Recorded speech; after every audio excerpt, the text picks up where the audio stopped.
Hello दोस्तों, कैसे हैं आप लोग। मेरा नाम है अमित मिश्रा और आप देख रहे हैं मेरा YouTube channel commerce fans.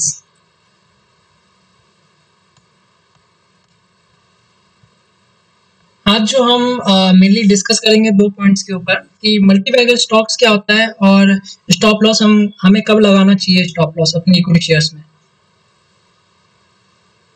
What is multi-bagger stocks? Multi-bagger stocks is an equity stocks which gives a return of more than 100%। ये वो स्टॉक्स होते हैं जो आपको 100% से ज़्यादा रिटर्न देते हैं। अब कई इक्विटी शेयर्स हैं।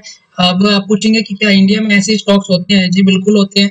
अब रिलायंस को ही देख लीजिए। रिलायंस का पहले जो वैल्यू था वो 40 या 40 के अराउंड कम ही था, लेकिन अब उसकी वैल्यू जो है 1500 या 1500 से ज़्यादा हो चुका है। तो वो क्या है, उस केस में अगर जिसने इक्विटी शेयर रिलायंस का 40 रुपीज़ का खरीदा होगा और अब जो 1500 में वो सेल करने जा रहा है, उसको कितना रिटर्न मिल रहा है? 100%, मोर देन 100% से ज़्यादा ही मिल रहा है।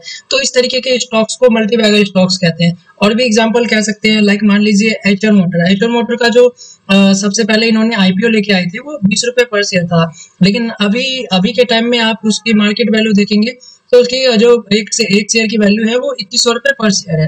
तो ये शेयर्स ऐसे हैं जिनकी जो रिटर्न है वो कुछ पीरियड के दौरान जो है वो 100% से ज़्यादा रिटर्न है इनके।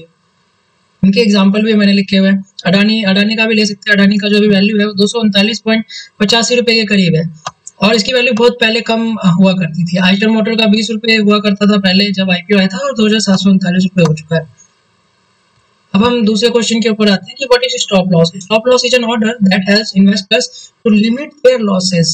ये एक तरह से आपके लॉसेस को या रिस्क को कम करने के लिए स्टॉप लॉस एक तरह का आपको एक एक फीचर देती है कि आप अपने जो लॉसेस है उसको लिमिट कर सकते हैं।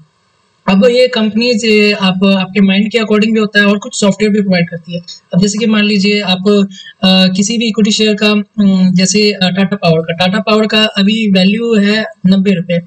अब मैं सोच रहा हूँ कि कल या आज मॉर्निंग में मैंने सोचा कि अगर इसकी वैल्यू पूरे दिन में अगर 90 से अगर 80 से और कम होता है, 90 से 80 हो जाता है और 80 से और कुछ कम होता है, तो मैं 80 पे सेल कर दूंगा, उस ट्रांजेक्शन को काट दूंगा। यानी कि मैं मेरी जो बियरिंग कैपेसिटी है, लॉस बियरिंग कैपेसिटी, वो 10 रुपये तक है। उससे ज़्यादा मैं उस लॉस को बियर नहीं कर सकता।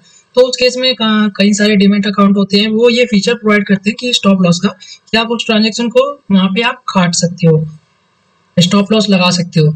अब आप मुझसे पूछेंगे कि आप स्टॉप लॉस के बारे में क्या सोचते हैं कि कब हमें स्टॉप लॉस लगाना चाहिए।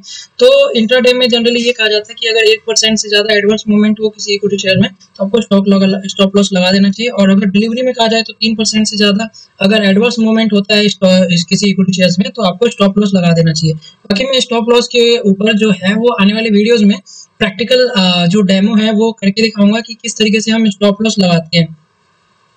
और थैंक यू। आपको कैसा लगा मेरे ये दोनों पॉइंट्स। इसी तरीके मैं शॉर्ट पॉइंट्स जो है दोस्तों आप लोगों के बीच में लाता रहूँगा टाइम टू टाइम। और सेकंड थिंग ये है कि आप मेरे चैनल को लाइक करें, सब्सक्राइब करें, शेयर करें और हो सके तो अपने दोस्तों के बीच में ज़्यादा से ज़्यादा दोस्तों के बीच में शेयर करें, ताकि मैं इसी तरीके के जो शॉर्ट वीडियोज़ हैं फ्री ऑफ कॉस्ट आप लोगों के लिए लाता रहूँ। Thank you.